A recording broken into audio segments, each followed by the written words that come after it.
Mikel Landa, Marein taldeko kirolaria, txirrendularia eta Euskaltel Euskadiko patroia edo babeslea 2021 urtea ja bukatuta ia, zemuz jun zaizu? Bueno, ondo ez, pozik nago egin dudan denboraldiarekin, turra postu honean bukatu nuen, oso gorra izan zen, eta pozik bat ezen. Batzutan turra ez irabaztea desertzia izan daiteke, baina zuk egindako turra oso ona izan da, eta ikusi zaitugula da guri gehien gustatzen zaiguna Mikel ikustea erasoka. Hoi agian da oberena, ez?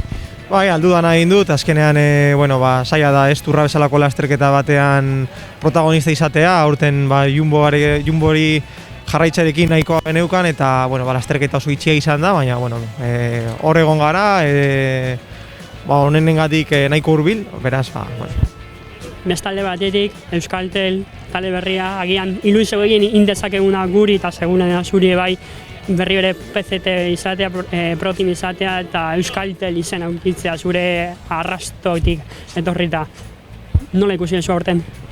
Beraientzat ere oso urte zaila izan da, lasterketa gutxi, eta zorionez Euskaltelen babesa aurkitu genuen, hori oso albiste ona izan zen guztiontzat, ilusio handia uste dute erakarri zuela berriro ere, eta hemen gaude azkenengo urteko azkenengo lasterketan, eta espero dugu maila honean bukatzea.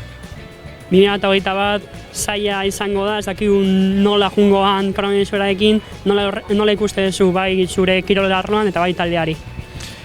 Kirol arloan nire partean zaila izan da, pizkat urtea ondo antolatzea, lasterketetara ondo iristea eta denboraldiari sasoiari eustea, denboraldian zehar. Eta gure taldearentzat ere azkenean oso egutegi txikia izan dugu, oso murriztuta, eta korredore batzuk 15-20 egunekin bukatuko dute, oso gutxi da, baina horrela etorri da guztiontzat. Urrengo urtea nola aurre ikusten duzu? Urrengo urtea? Espero dugu lasterketak aurrera joatea, lasterketa gehiago esatzeratzea edo eskantzeratzea, eta egutegi normalago bat ikustea. Eskerrik asko eta zorionak hainbeste.